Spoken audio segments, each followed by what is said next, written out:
Most of you have probably seen a golf ball, and if you look close at its shape, you'll notice little dimples, like these. The reason for these dimples is to help the ball reduce drag, so with that logic, why don't cars and planes have dimples too? First, we have to understand what the dimples on a golf ball really do. When a golf ball is traveling in the air, two types of drag are created. Number one, base drag. And number two, skin friction drag.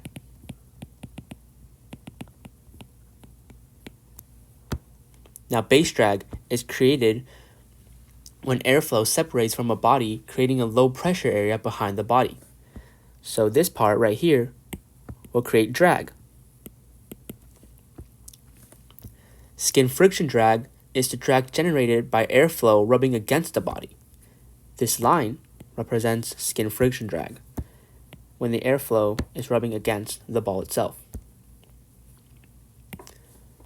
Now, golf balls take advantage of scallops or dimples to create small vortices that energize the flow, which keep it attached to the body longer. In other words, the dimples help the airflow stay closer and tighter to the body, making the low pressure area smaller than before, creating less drag. Matter of fact, a ball with dimples can travel twice as far as a round dimpleless ball. In 2012, Jamie Heineman and Adam Savage tested this exact premise on a TV show called Mythbusters. They applied dimples all over a car.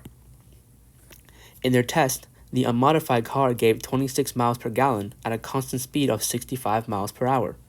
At the same speed, the dimpled car gave 29 miles per gallon, which was an 11.2% increase in miles per gallon. So that brings up the question, if it worked for both cars and golf balls, will it work for planes? In the case of a round body, like a car or a golf ball, the base drag is significantly bigger than the skin friction drag.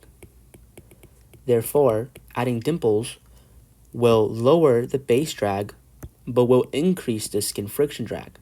However, there will still be a net decrease in drag overall. In the case of an airplane, since an airplane is much more streamlined, the base drag is already very small. That means increasing the skin friction drag will decrease the base drag, but not by much, which will still act as a net increase in drag.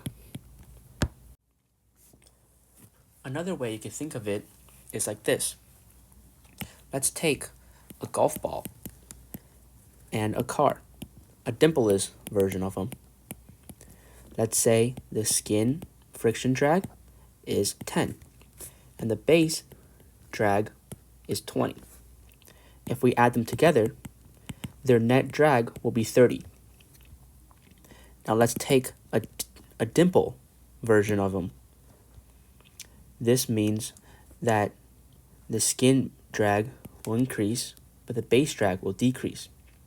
We'll say that the skin drag increases by 4, and the base drag decreases by 5.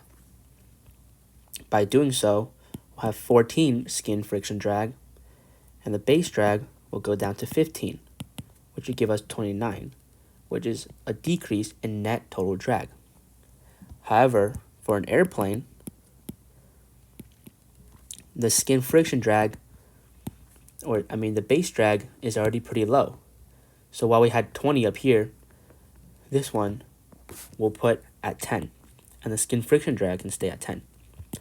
That means that its total drag is 20. However, if we were to give it dimples, the skin drag will increase, and the base drag will decrease minusculely. So we'll say 1, it will decrease by 1, but the skin drag will go up by 3. Therefore, skin drag of 13 and a base drag of 9, that will give us an increase of 22. which is an increase in net drag. Of course, these numbers are not the real numbers to calculating stuff like this, but it's a good visual representation of the difference in net drag. So in conclusion, on a physics aspect, so cost and appearance aside, dimples on an airplane will simply not work, as it will increase the total amount of drag, which will make the plane slower.